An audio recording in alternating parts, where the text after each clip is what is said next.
Well, hi, BookTube. Bill Ruttenberg here with the Ruttenberg Library. It's been a couple of weeks since I made a video, and I wanted to make sure to. I've got like a whole bunch of them planned, and I got to get it done. And so this video is going to be a mail haul. I'm going to have a couple mail hauls here right in a row for books that I've got this last week in the mail.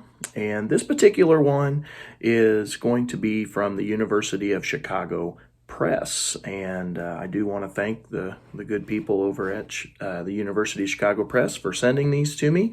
I'm very excited about them. I think I'm going to pick up a lot of good stuff from these books, and I'm always excited to read them and then make sure I share them with you. And this also gives you a chance to be on the lookout for them because they're going to be coming out to the bookstores here pretty soon. So anyway, I hope everyone is doing well. My life has picked up speed and been very busy at school. This last week, for the last 2 months, we've been working on our History Day projects at school. We have a open house for the parents, and we bring in judges, and my 6th grade class does big exhibit boards, and they're all based around the civil rights movement, which is a big topic that I'm going to cover in my class, and language arts is going to cover it in their class, in her class. And so this is kind of a way of prepping the kids for that. And then so Thursday night we had parents night, and we brought those judges in, and we had a pretty good turnout with the parents. And needless to say, the reason I'm telling you this is the last week I've had to stay at school for longer than usual, and I had plans of doing all these videos. For the last couple of weeks, I've had some lined up, ready to go, and I just haven't got to them because we've been very busy. And then on top of that, I just get home and I'm exhausted and half falling asleep trying to eat dinner. So I didn't film it because I didn't think I was in my best state of mind because I was just tired. But anyway, I wanted to come to you this morning and go ahead and show these because like I said, the University of Chicago Press sent me these, and then I'll do another video right after this. Steve Donahue from his channel, Steve Donahue, sent me some Civil War books that I'm going to show you, and hope you'll enjoy looking at those. But before I get to that, University of Chicago Press, here it comes. So this first book, I don't have a pub sheet with it, so I'm going to read from the back cover, but it is called False Dawn, The New Deal and the Promise of Recovery, 1933-1947 by George Selgin. It's got a pretty cool cover there. I really like that cover. I think that's pretty neat. But I do deal with the New Deal in my class, not as much as if I taught high school, but we do talk about that in my middle school class a little bit. And so this is just going to give me some more stuff to think about, to chew on, to hopefully be able to add into my classroom. And so let me go ahead and read the back cover to you. It's a definitive history of the United States' recovery from the Great Depression and the New Deal's true part in it. FDR's New Deal has long enjoyed a special place in American history and policy, both because it redefined the government's fundamental responsibilities and because Roosevelt's bold experimentation represented a type of policymaking many would like to see repeated. But the thing about bold experiments, economist George Selgin reminds us, is that they often fail.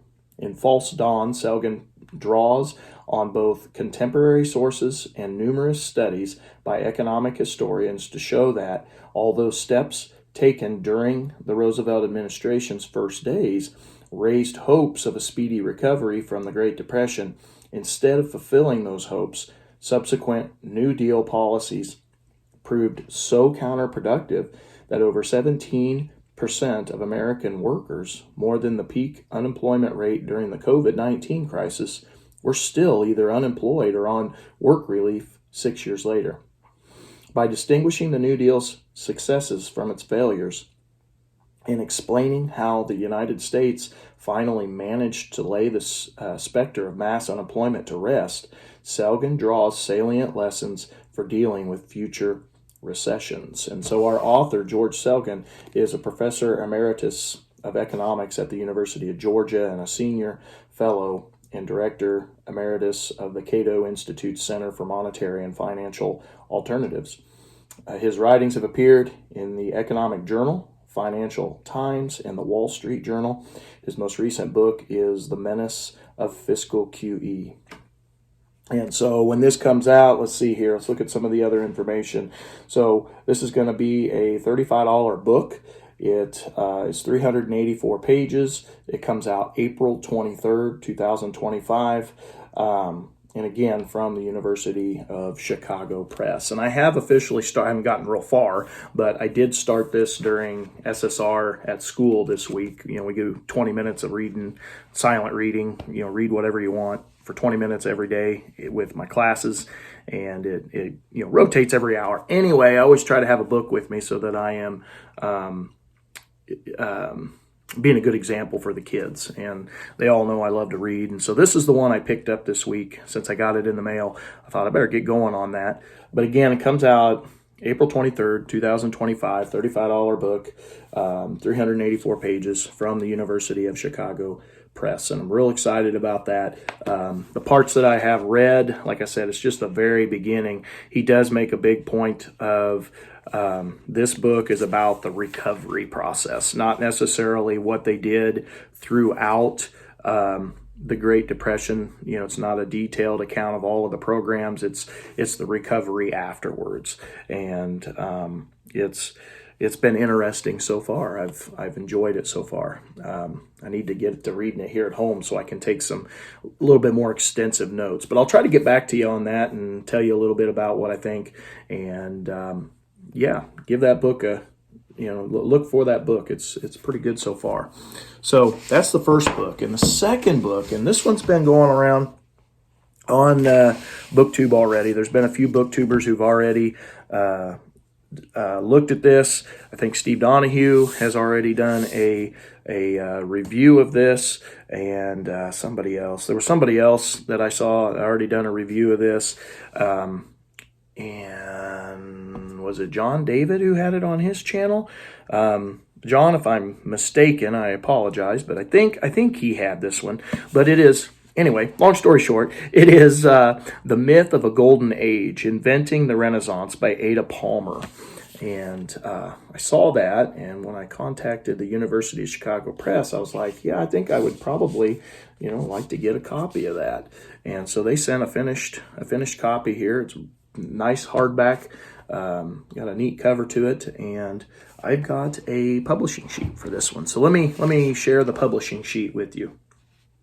So an irreverent new take on the Renaissance, which reveals it is as anything but Europe's golden age. And from the darkness of a plagued and war-torn Middle Ages, the Renaissance, we're told, heralds the dawning of a new world, a halcyon age of art, prosperity, and rebirth.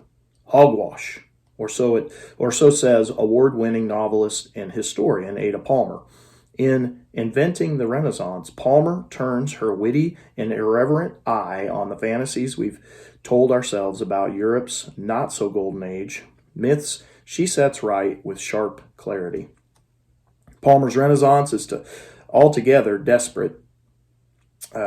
Troubled by centuries of conflict, she argues, Europe looked to a long-lost Roman Empire, even in its education practices, to save them from the unending war.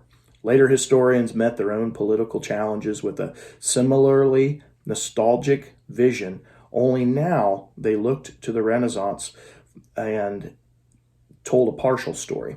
To right this wrong, Palmer offers 15 provocative portraits of Renaissance men and women, some famous, some obscure, whose lives reveal a far more diverse, fragile, and wild Renaissance than its glowing reputation suggests. And here is a blurb. An urgent corrective to modern myths about an ill-used past and a vital, absorbing, and incredibly entertaining history. And that comes from Eleanor Janega. Ada Palmer is the associate professor of early modern European history and at the college at the University of Chicago. She is the author of many books, including Reading Lucretius in the Renaissance and the award-winning Terra Ignota series of novels. And so this is going to be a new one. I'm not familiar with the author, and as you guys know, where my reading tastes lie, this is not in my wheelhouse. I think I'm gonna enjoy it, but I'm with American history primarily, and so I've been trying to, over the last couple years with doing Historathon, being a co-host there, I've been trying to expand my world history library. And when I saw this, I thought that would be a great one to add. This publication date, this one's coming up a little bit sooner than the other book. This comes out March 28th, 2025. It's a $37.50 book, 768 pages. It's got some 3 line drawings, 33 halftones, 3 tables included in this. And so be on the lookout at your bookstores or get online and pre-order this bad boy so you can get it, as soon as it comes out. I'm looking forward to digging into this one. I'm going to be doing this here real soon because we've got parent-teacher conferences next week, and that's usually, it is a short week for us because we go long. We go till 7 o'clock at night on a couple different nights, and so they always give us Friday off. So it's a 4-day week with 2 early outs. Anyway, after that, we've got spring break, and so I'll have literally 10 straight days of no school, and I'll be able to get some reading done. And excuse me, and I shouldn't have to worry about grading papers because that's what I'm going to be doing here today, is getting all my papers all caught up and graded so that I don't have to worry about that. And I should be able to dig right into that and read away. I don't know how big a dent I'm going to get in it because it's a pretty large book, but looking forward to it. And again, looking forward to continuing to read False Dawn. So, BookTube, here are the 2 new books from this mail haul from the University of Chicago Press. And again, thank you to them for sending these to me, and I look forward to reporting back to you on them. So, hope you're having a great day. I hope maybe I'm showing you a couple books you want to dive into. So, BookTube, until next time, happy reading.